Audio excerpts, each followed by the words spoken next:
So you've gotten through the visa process, your flight's booked, your bags are packed, and you even got your negative PCR test results. What happens now? That's what we're going to be talking about today with me, your host, author C.A. Valentine.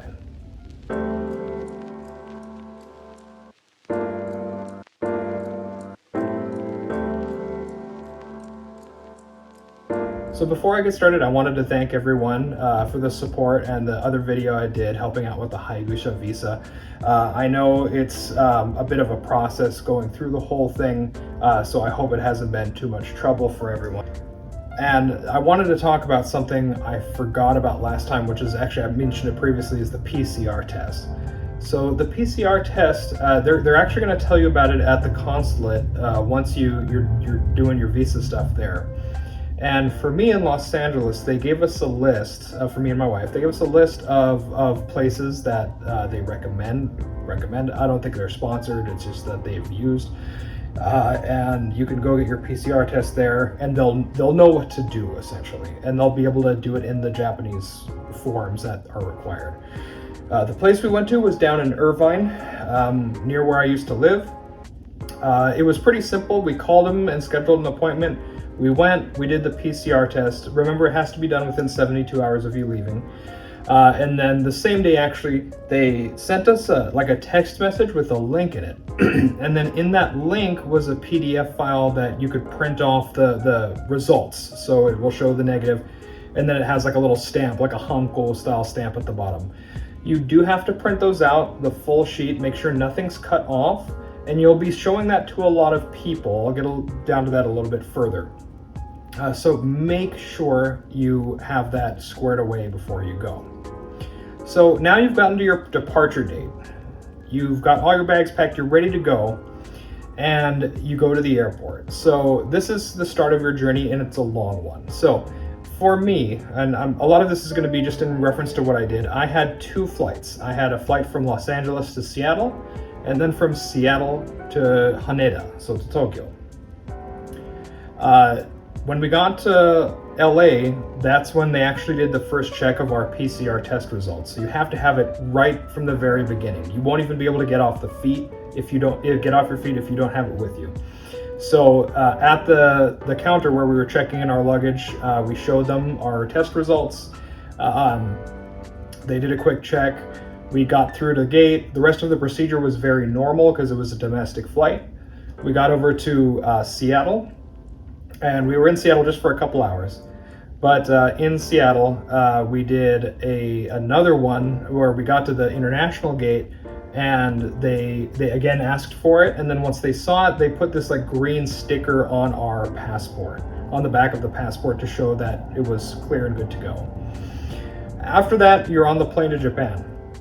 Now, right now, the flights are pretty bare. So I'm talking like 15 or maybe 20 people on the flight. It was empty. I hope you can sleep on planes because the next part of this is going to take a while. So I won't talk too much about the flight. Of course, you have to wear your mask on the flights for any international flights the whole time except when you're eating. So I know it's, even if you've been vaccinated, you have to do it. It's going to be 9, 10, 11 hours depending on where, or maybe 12 hours you're going to have to be wearing that thing. It's a little rough. So you land in Haneda, and you're going to be, or wherever you're going to be landing, I did Haneda, and you're going to be going through a bit of a process here. And when I say a bit, I mean a lot. So when you get off the plane, the first thing you're going to do is they're going to check to make sure you did a questionnaire, or they're going to give you a link to do a questionnaire.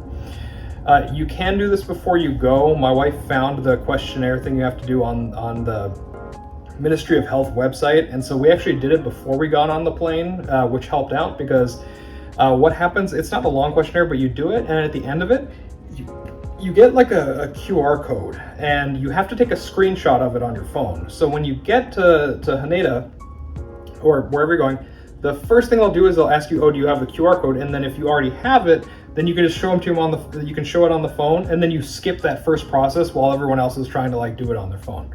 So that's actually a good tip. If you can get it done beforehand, do it. It's not the end of the world if you can't. They'll just have you do it right there. After that, you're going to be going through basically a maze. So it's like a series of rooms connected by halls, which are like the gates essentially of the airport. and they're going to have you do a different thing at each step. This was like 7 or 8 different steps, and honestly, I was completely wiped out from 2 flights and not sleeping, so I don't remember the exact order, but it was some combination of, they check your paperwork, they check your boarding pass. The next one, I think, was the apps on your phone. So they checked to make sure you had the My SOS app, the Foreign Entrance to Japan app, and then the MHLW app, the Ministry of Health, Labor, and Welfare, I think it's the one. If you don't have them, don't worry. It's not necessary that you installed them before you came. They have basically people there for each person who comes in to walk you through the process of installing them, and then making sure the settings are on what they need to be. They'll also send you like a tester email to make sure that you can be contacted via email, as you will be getting an email every single day to confirm, your health status, to say, oh, I don't have a fever, I don't have any unusual symptoms, things like that. During this, you're also going to do another PCR test. This one's going to be the saliva one. So for the Irvine one I did a few days ago, that was the nose one. I hated that one. It sucked. The saliva one, the only annoying thing about the saliva one is that if you've been on the plane for a long time and you've gotten off and they don't give you any water, it can actually be kind of hard to generate enough spit to put in the tube and give it to them. So that took a minute, but it's still better than doing the nose thing 100%. So you get the vial, you spit in it, you give it to whoever's taking care of it. They give you when you get the vial, you also get like a number. They stamp it onto one of your forms. That's your number. So keep that on you. That's going to be something you're going to need in a bit. So once you've gone through this whole maze, you're going to end up in a waiting room. So the last thing you need is the results for that test that you did, the saliva test. Now, I've heard terrible stories of people who waited for hours for the results of their test. My wife and I waited for maybe 20 minutes. It wasn't bad. There was only 2 other people in the room with us. I think most of the people on our flight might have gotten held up at some other point in the process. I don't know. It was basically 20 or 25 minutes, and then they called our numbers, which is the one they gave it to you on your vial, and they stamped it on your card. So they called the numbers. They verified we had negative test results, and then they gave us like a little pink form that says negative result. And then we went outside, we went back into the maze, we showed it to the last person, and only then can you actually go out to the normal immigration part of the airport. So at this point, you're pretty much done with the airport nightmare. If you're Japanese at this point, then it's just like arriving in any other country. You just show them your Japanese passport, they look through it, they say welcome back, you go through, done. For me, because I was doing my Haigusha visa, I had to fill out like an extra form just saying some more information. They just gave it to me right there. It was easy. And then they take your picture, they do your fingerprints, and they also print out your Zairyu card right there too. So the Zairyu, or Gaijin card, as some of us call it, is like your green card essentially if you're an American. So it's your ID. Don't lose it. So they'll print it out for you right there and give it to you. Normally in Japan, if it weren't COVID, so if you're watching this and COVID's a distant memory, you have to go to your city ward where you're going to live within 14 days of getting your card and register your address. Don't worry about that right now during COVID. You don't have to do that within 14 days. Obviously, you're going to be in quarantine. They understand that. So after you're done with quarantine, that should be a priority though. Go to your city hall, register, so they write your address on your card.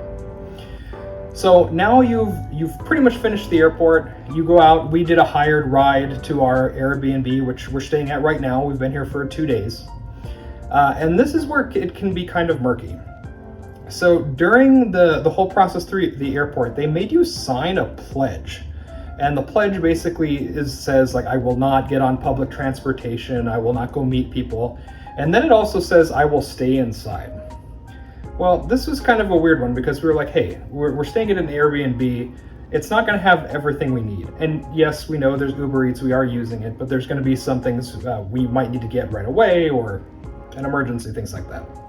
So one of the first questions we had is, what are the exact limits on going outside? Because it's not very clear. Can we go grocery shopping?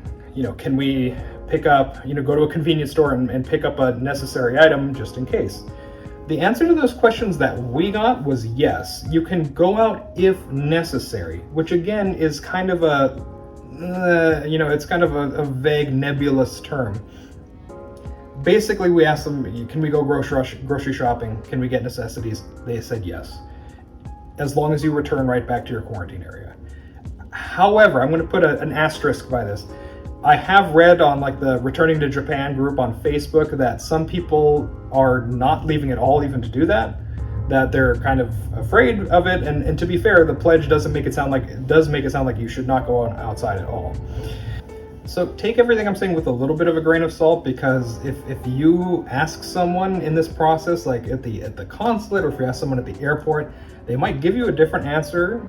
They might give you the same answer. I don't want to speak for everyone because I don't have a good answer for that question, but that's what they told us. That's what we feel comfortable with. Obviously, we're not going out to nightclubs or anything.